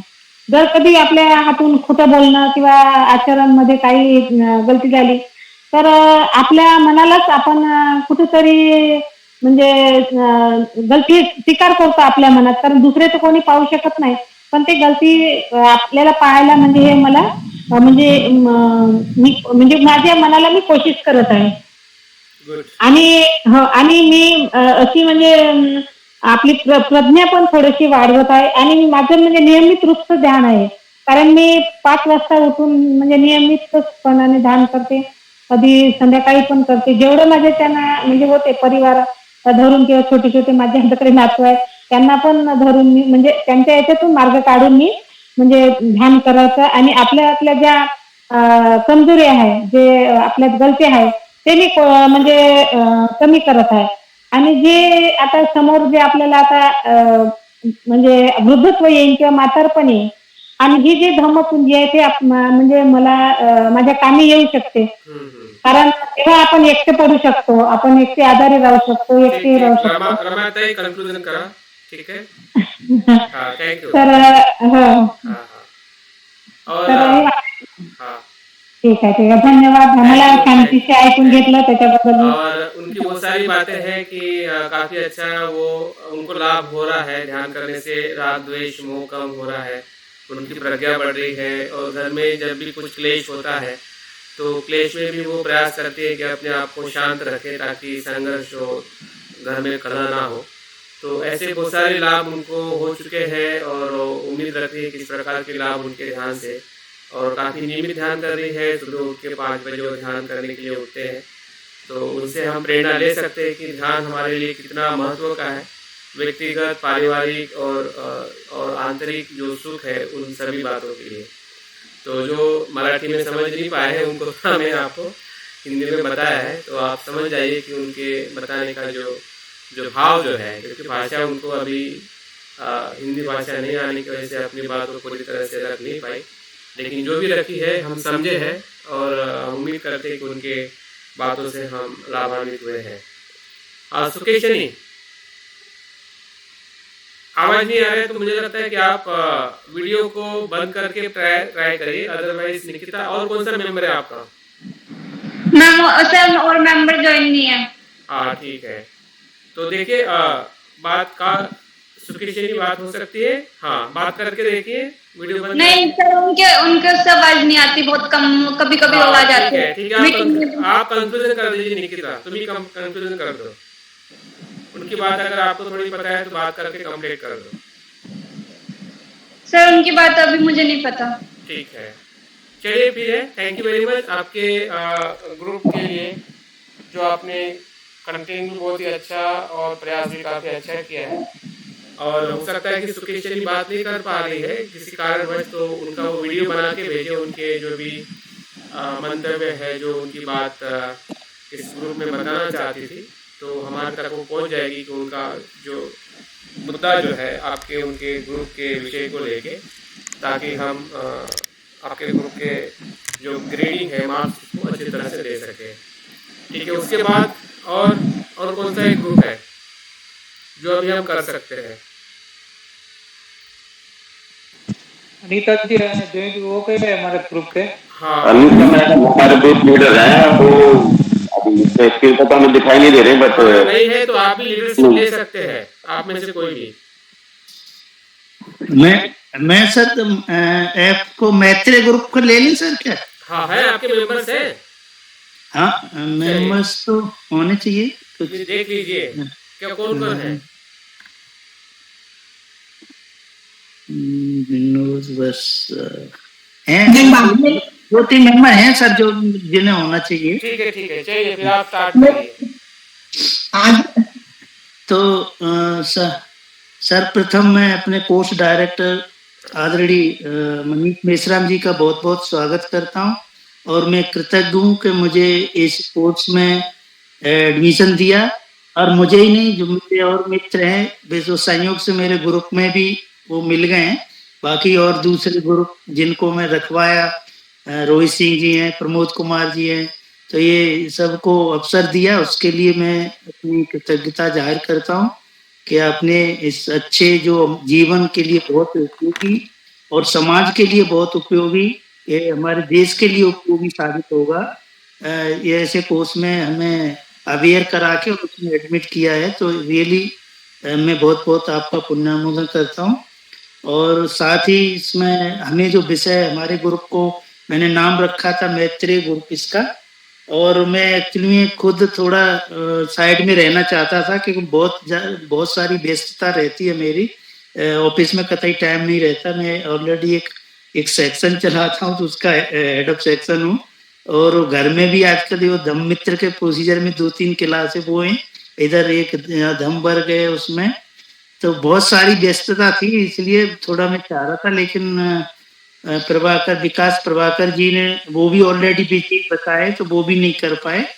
तो खैर मैं आदरणीय मनीष मेश्राम जी का बहुत कृतज्ञ रहूंगा कि मुझे अपना किशोरावस्था याद आ रही है कि 8th में मेरे जो 5-7 साल बड़े लोग थे सीनियर क्लास में, तो नदी मुझे तैरना नहीं आता था, तो एक दिन ऐसे लौट रहा था स्कूल से, तो मुझे धक्का दे दिया ऊपर ब्रिज से, और दूसरे आगे कूद गया उनमें से एक हमारा जो भाई, बड़े भाई के उम्र के थे, तो उन्होंने मुझे संभाल ली।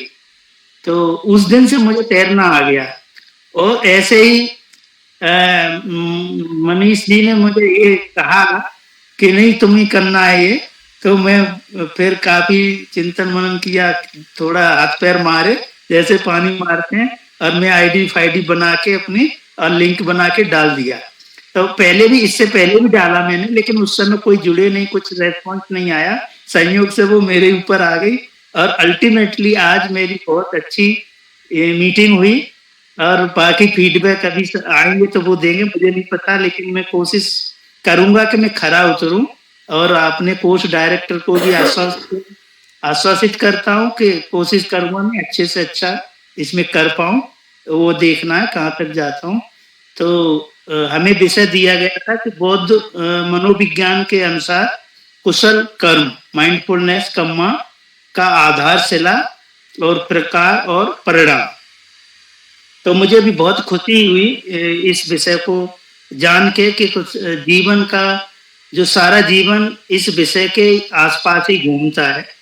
तो मैं रियली बहुत इसके लिए भी कहते हैं कि जो चाहता है वो ही चीज मिल जाती है, तो मैं इसके लिए भी अपने कोर्स डायरेक्टर को वो देता हूँ, मुझे सही से यही मिल गया। इसमें मेरा कहना यह है कि हमें, जैसे महामंगल सूत्र में कहा गया है कि हमें बहुत श्रुत होना, ये बौद्धों की परंपरा रही है कि बहुत श्रुत होना, तो इसमें हम बहुत श्रुत होके प्रज्ञा का विकास करते हैं। इसमें जैसे श्रुतमयी प्रज्ञा, चिंतनमयी प्रज्ञा और भावनामयी प्रज्ञा, तो इस सारी प्रज्ञाओं से हम जान सकते हैं, आइडेंटिफाई कर सकते हैं कि क्या कुशल है क्या अकुशल है।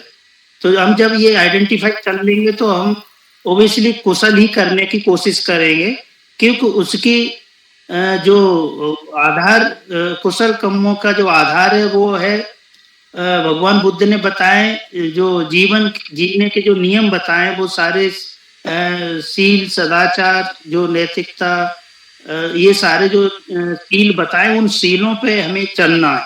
तो हमें ध्यान रखना है कि अपना हर कर्म हमारा माइंडफुलनेस होना चाहिए, और उन नियमों से कोऑर्डिनेट करके हमें अपना कर्म, हर कर्म करना है, और उसका परिणाम ये होगा कि हमें सुखद और केवल सुखद ही उसका परिणाम हमें मिलेगा।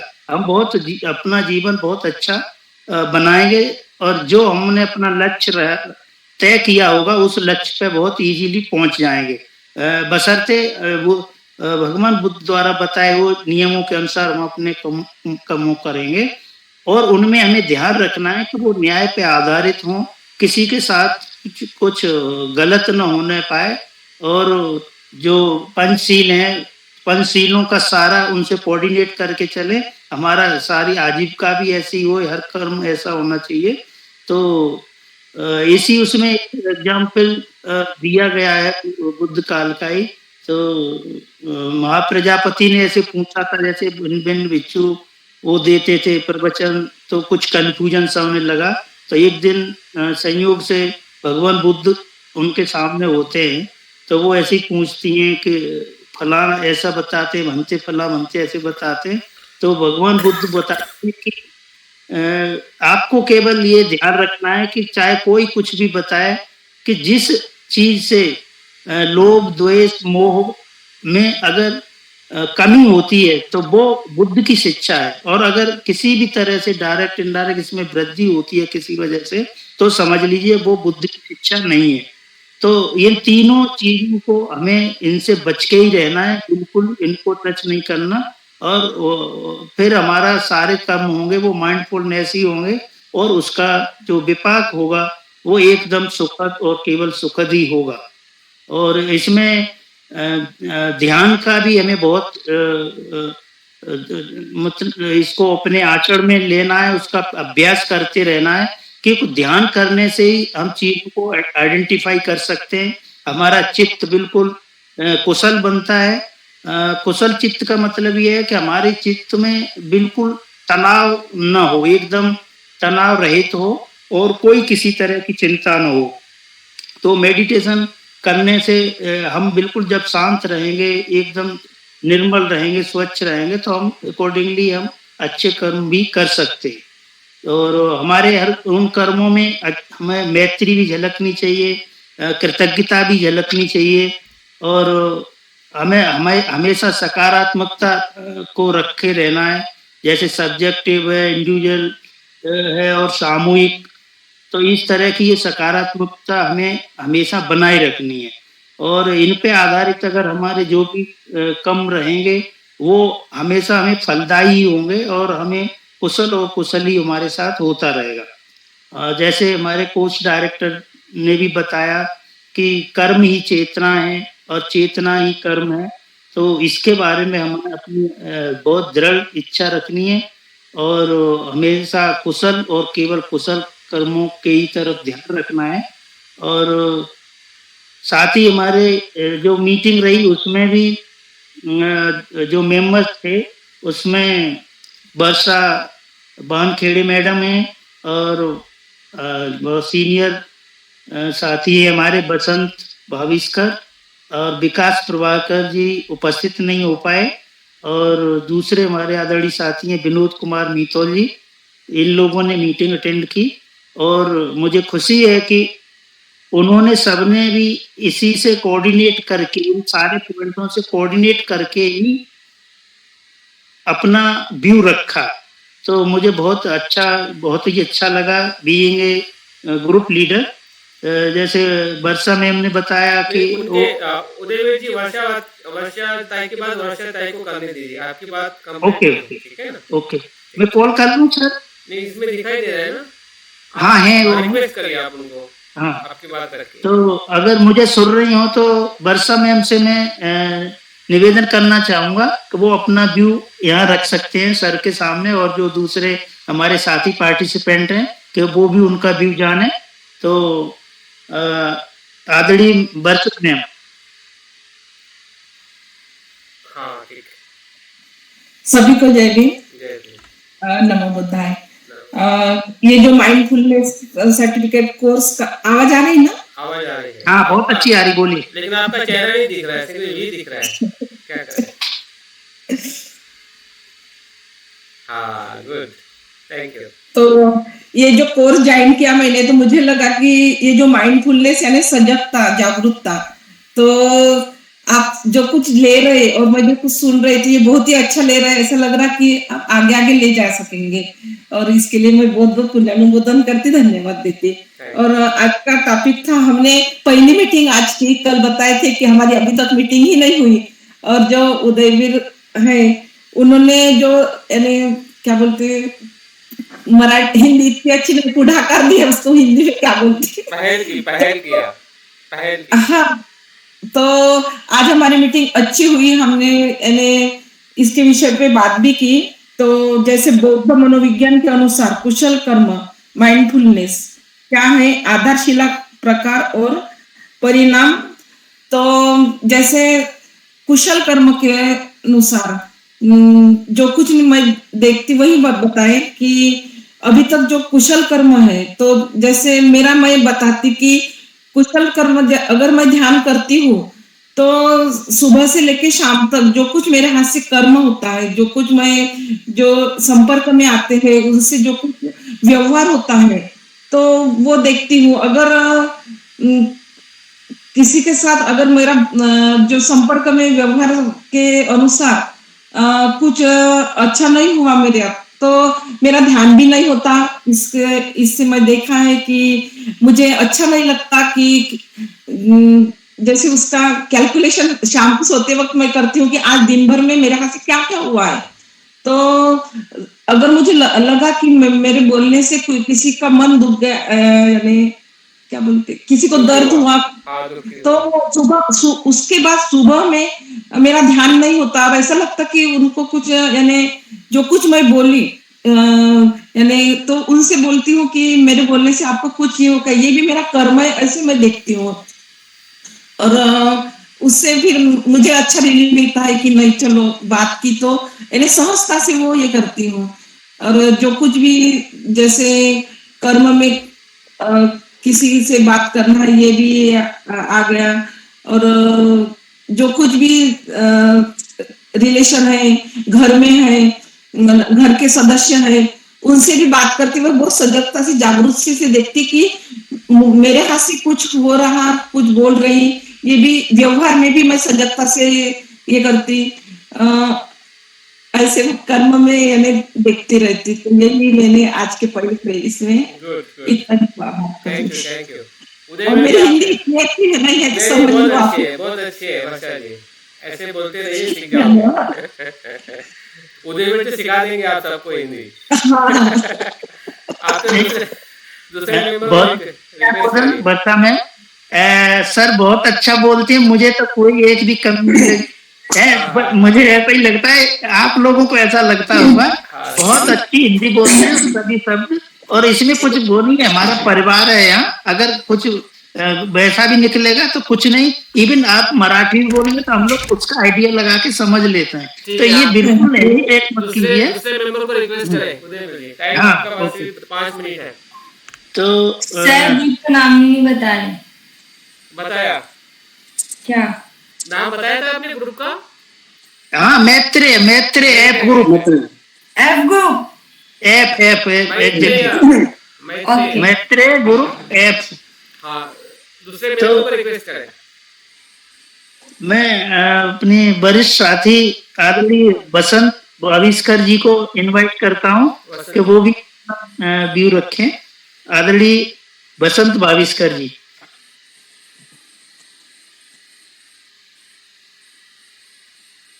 दिखाई नहीं दे रहे मुझे, दूसरे मेंबर का नाम लीजिए। अच्छा, ओके। तो इसके बाद में विनोद कुमार मीतोल साहब को इनवाइट करता हूँ। विनोद कुमार मीतोल साहब। जय भीम नमोदय सभी को मेरा। और माइंडफुलनेस के डायरेक्टर साहब मनीष मेश्राम जी को मेरा जय भीम नमोदय। अभी जो विषय दिया था बौद्ध मनोविज्ञान क्या है, इसके बारे में कुशल कर्म और अकुशल कर्म के ऊपर आज ग्रुप मीटिंग हुई। तो मेरा कहना ये है कि जो हमारा जो मनुष्य का बौद्धिक चित्त का है, उसका निर्माण होना बहुत जरूरी है। चित्त का निर्माण होना जरूरी है, प्रत्येक मनुष्य के लिए आवश्यक है। इसके लिए भगवान बुद्ध ने ध्यान साधना सिखाई कि हम अपने दुखों को कैसे दूर कर सकते हैं। तो उसमें कुशल कर्म और अकुशल कर्मों का बड़ा महत्व है, और अपने जीवन में कैसे खुशी बना सकते हैं। तो मनुष्य के जन्म से ही कुशल कर्म और अकुशल कर्म होते हैं। इसलिए हम सभी को कुशल कर्मों को अपने जीवन में विकसित करना चाहिए, क्योंकि अकुशल कर्मों को करने के लिए कोई कुशल कर्म करके मेहनत करनी पड़ती है, लेकिन अकुशल कर्म करने के लिए कोई परिश्रम नहीं करना पड़ता है। क्योंकि मानव का चित्त बहुत ही चंचल होता है, क्योंकि मनुष्य का जो चित्त है वो पल पल हमेशा चेंज होता रहता है। इसलिए हमको कुशल कर्म की तरफ जाना चाहिए और अकुशल कर्मों से बचना चाहिए। तो इसके लिए भगवान बुद्ध ने ध्यान साधना का मार्ग बताया, मध्यम मार्ग बताया। और क्योंकि जीवन में साधना की बड़ी अति आवश्यकता है, क्योंकि अभी मैंने लेट ज्वाइन किया यहाँ पर, ये 7th क्लास चल रहा था जब मैंने ज्वाइन किया है। तो इसके लिए हमें पंचशीलों का पालन बड़ा आवश्यक है कुशल कर्म करने के लिए। 5 जैसे पहला पंचशील है पाणातिपाता वीरमणि शिखा पद्म समाधि अध्ययन दाना वीरमणि। तो 5 चीजों का प्रयोग जीवन में हमें नित्य करना चाहिए, डेली अपने अभ्यास में प्रैक्टिस में लाना चाहिए।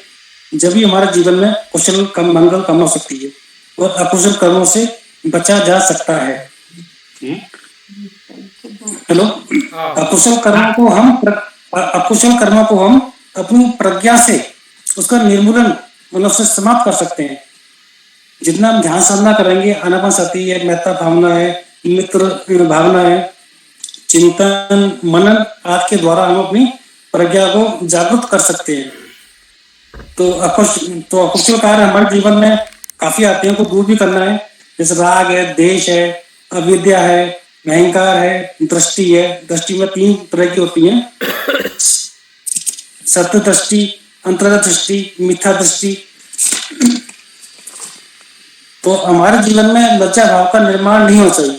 केवल जो बात है अपने खूब अच्छी तरह से बोलना चाहिए और निर्जलता का भाव नहीं होना चाहिए। इसलिए हमें तथागत के प्रति श्रद्धा का निर्माण भी अति आवश्यक है। इसलिए ये बहुत इंपॉर्टेंट है कि हमें श्रद्धा का भाव निर्माण करना चाहिए। बस के साथ में अपना जय भीम सभी को नमो बुद्धाय। पहली बार बोल रहा हूँ। 2 मिनट है, कोई बाकी है आपका मेंबर? और नहीं है। हाँ ठीक है, तो मैं सर 1 मिनट में थोड़ा कंक्लूड कर देता हूँ इस विषय। हाँ, तो मेरा इसमें फाइनल सबमिशन यही है कि हमें ये बहुत गंभीरता से इस पे चलना पड़ेगा कि अपने जो माइंडफुलनेस कम है इस पे बहुत ध्यान से हर समय अपनी स्मृति बनाए रख के इसको हमें एग्जीक्यूट करना है और केवल कुशल कर्म ही करने हैं, क्योंकि इन कुशल कर्मों से ही हमारा जो इसमें जो गोल गोल घूमते हैं जिसको कारण या प्रतीत समुत्पाद बोलते हैं, तो इससे हम निकल के हम उच्च उत्क्रांति की तरफ जा सकते हैं। इसमें चांस है, तो इसलिए हमें इसका भरसक प्रयास करना चाहिए, क्योंकि इन्हीं के करने से, इन्हीं संस्कारों से हमारा जो अगला स्टेप तय होता है। तो जैसा भगवान बुद्ध ने भी बताया कि कर्मों के विपाक से कभी बचा नहीं जा सकता, चाहे हम पहाड़ में जाके गुफाओं में बैठ जाएं या समुद्र की तलहटी में छिप जाएं या आकाश में कहीं जाके छिपें, लेकिन कर्मों के विपाक से नहीं किसी भी तरह बचा जा सकता।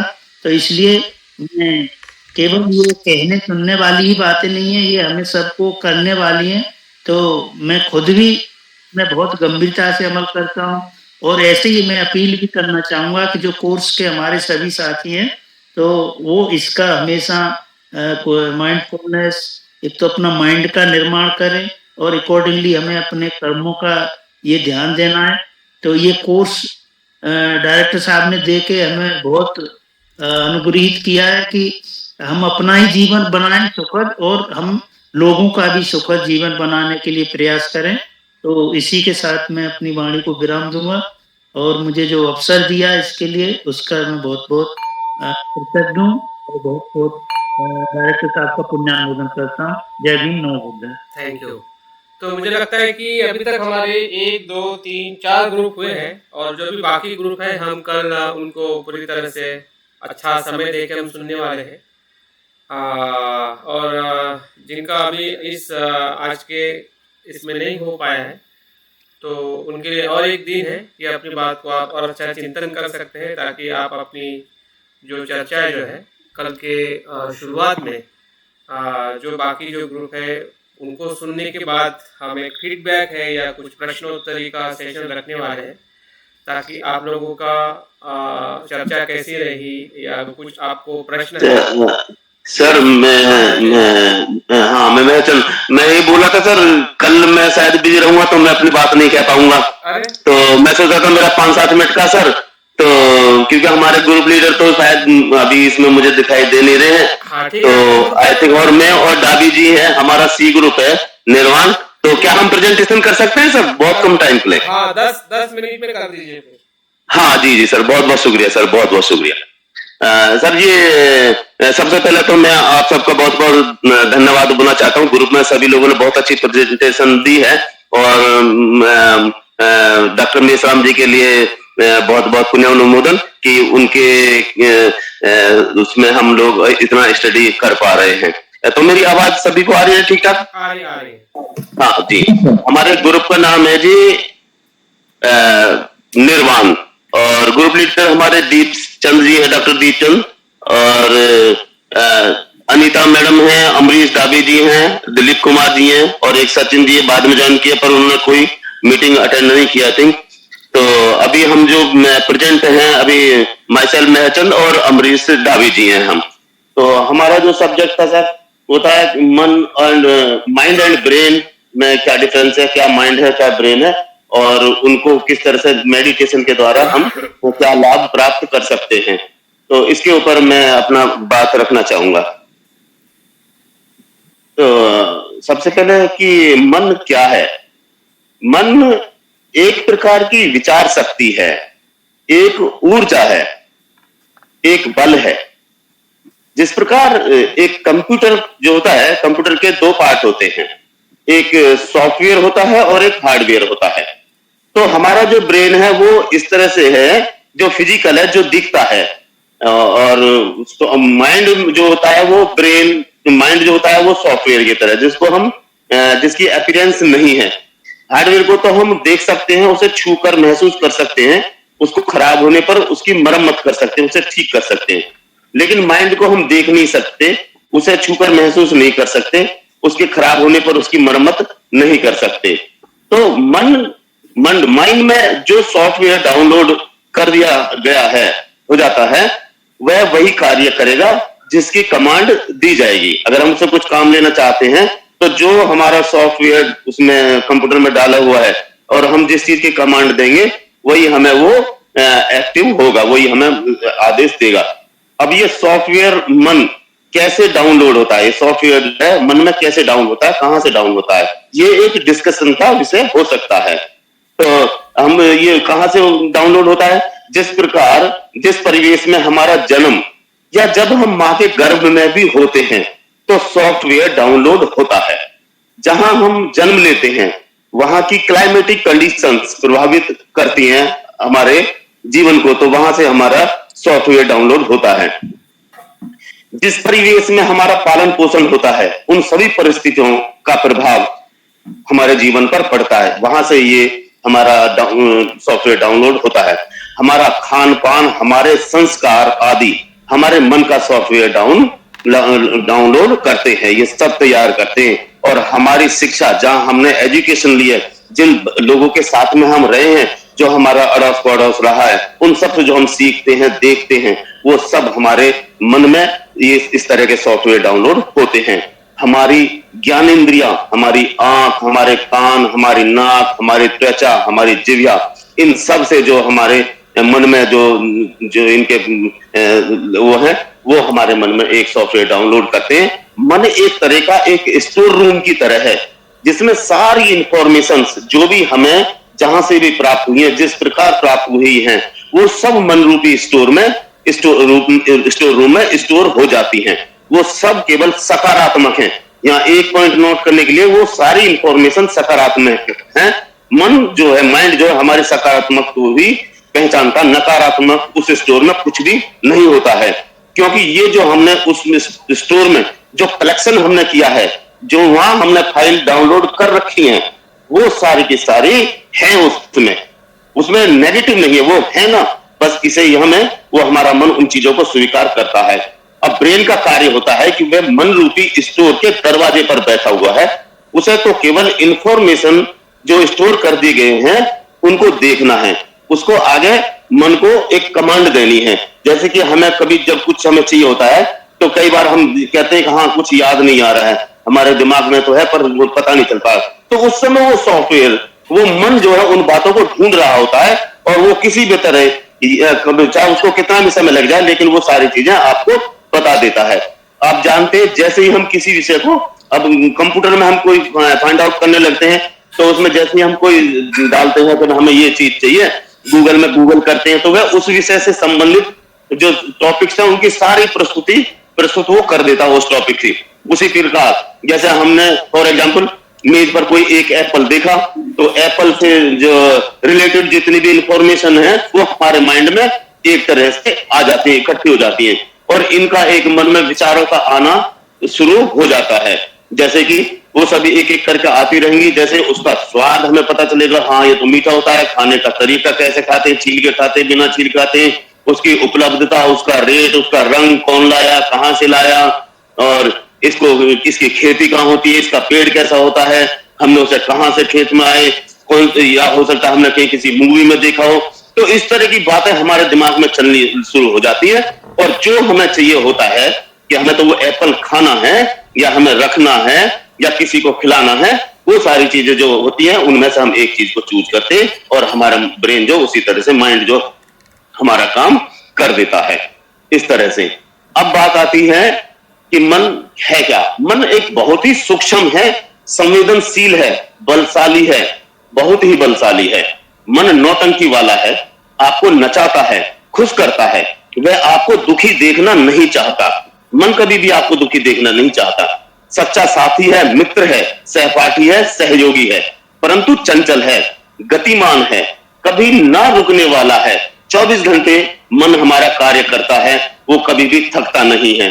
सोते वक्त भी हमारे शरीर को एक्टिव रखता है। हमारी सांस, हमारा पाचन, हमारा रक्त संचार, हमारे बॉडी की बिल्ड करना और डिस्ट्रक्शन करना, ये सारे मन में 24 घंटे हमारा चलता रहता है। सभी प्रक्रिया सुचारू रूप से चलाता रहता है। अब प्रश्न यह है कि मन से काम कैसे लिया जाए।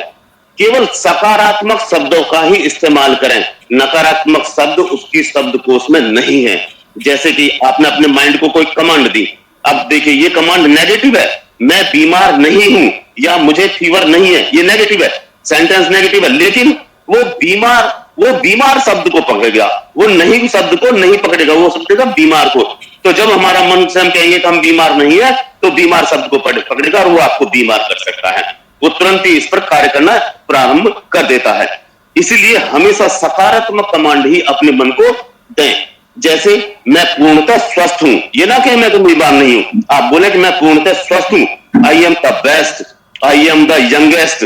आप अपने आप को बुजुर्ग बूढ़ा ना समझे, आई एम द यंगेस्ट और आई एम द रिचेस्ट। मैं बहुत धनवान हूं क्योंकि मेरे पास में बहुत अच्छा मन है, मेरे पास में बहुत अच्छा शरीर है, मैं रिचेस्ट का मतलब मेरा यहां से है। और मन बीमार भी होता है, उसका इलाज भी है। अब उसका इलाज क्या है, मैं यहाँ आपको थोड़ा सा टाइम लेना चाहूंगा कि मन का इलाज है ध्यान साधना, मेडिटेशन। ध्यान एक साधना है जो मन को एकाग्रचित करता है, किसी विषय वस्तु के प्रति जागरूक करता है। हमारे शरीर के दो भाग हैं, शरीर और मन। शरीर को स्वस्थ रखने के लिए जिस प्रकार 3 क्रियाओं की आवश्यकता है, भोजन, व्यायाम और हमारी दिनचर्या, उसी प्रकार मन को स्वस्थ रखने के लिए मेडिटेशन यानी ध्यान भी आवश्यक है। अब बात आती है कि ध्यान कितने प्रकार के हैं और उसे कैसे किया जाता है और उसके लाभ क्या हैं। ध्यान के प्रकार पर मैं भी नहीं जाना चाहता हूं। मेरा तो ऐसा मानना है कि जिस भी कार्य को करें वह ध्यान पूर्वक करें, ताकि कार्य के हो जाने के बाद आपको दुख ना हो। ध्यान का मतलब कुशल व अकुशल में भेद करना है और कुशल को चुनना है। आंखें बंद करके घंटों बैठना ध्यान नहीं है। जब तक हम कुशल को जीवन में एडॉप्ट नहीं करते हैं और एडॉप्टेड कुशल को हम व्यवहार में नहीं लाते हैं, हमें अपने जीवन को दुख मुक्त करना है। तो दुखों को आइडेंटिफाई करना होगा, उसका कारण ढूंढना होगा, तभी उसका निवारण हो सकता है। अब हर उस कार्य को ध्यान से करना होगा जो हमें दुखी बना सकते हैं। जैसे कि मैंने छोटे से यहाँ उदाहरण लिए, खाना खाते समय ध्यान खाने पर होना चाहिए, नहीं तो सांस की नली में फंस जाएगा और उसके नुकसान आप जान सकते हैं। सोते समय कैसे पोस्चर में सोना चाहिए, सही पोस्चर में सोना चाहिए, नहीं तो बॉडी में पेन हो जाएगा। ऑफिस जाते हैं तो ट्रैफिक रूल का पालन करना चाहिए, नहीं तो चालान कट जाएगा। हेलो करिएगा और ये टाइम आपका ज्यादा बढ़ रहा है। जी बस 1 मिनट भी नहीं है सर, हो गया। और इसी तरह से गृह कार्य को छोड़कर अपना आप अगर ध्यान में बैठते हैं तो उसमें भी आपको दिक्कत आ सकती है। इसलिए ध्यान में जागरूक रहें। जागरूक व्यक्ति ही प्रज्ञावान होता है और प्रज्ञावान व्यक्ति ही सीलों का आचरण करता है और सीलवान मनुष्य श्रेष्ठ कहलाता है। ध्यान बहुत ही सूक्ष्म है। ध्यान के लाभ के साथ साथ हानि भी हो सकती है। ध्यानी व्यक्ति अहंकारी और घृणा वाला भी हो सकता है। इन सूक्ष्म बातों का भी ध्यान रखना होगा। तो मेरा बस इतना ही था। मैं ये कभी उस पर आपको अहंकार नहीं होना चाहिए कि मैं तो एक आध्यात्मिक व्यक्ति हूँ, मैं सब कुछ ठीक है, मेरा ध्यान भी सब कुछ है। तो यहाँ से ध्यान का और इसका जो है आध्यात्मिकता की जो बात है वो सब समाप्त हो जाती है। इसलिए मेरा इतना ही था। बहुत बहुत शुक्रिया, आप लोगों ने मुझे सुना। और बहुत ही अच्छी तरह से आपने अपनी ग्रुप चर्चा की शुरुआत की है, लेकिन इसकी जो कंटिन्यूएशन जो है कल हम अमरीश भाई से शुरू करेंगे। अभी हम अपने वर्ग को समाप्त करते हैं और उम्मीद करते हैं कि उसके अलावा भी जो 1-2 ग्रुप बाकी होंगे उनको भी हम कल सुनेंगे और उसके बाद जो एक फीडबैक चलेगा और कुछ प्रश्न उत्तर है उसको भी हम कल के सेशन में करेंगे। तो जी बहुत शुक्रिया सर। और बहुत ही साधुवाद आप सभी के जो जो लोगों ने आज का ग्रुप डिस्कशन किया है। कल उसके बारे में फीडबैक जरूर मिलेगा कि कहाँ पे आप सही थे, कहाँ पे आप सही और ज़्यादा प्रयास कर सकते हैं। और मैं उम्मीद करता हूँ कि आप सभी का जो सुनकर और जो जानकर जो भी आपको और अतिरिक्त जानकारी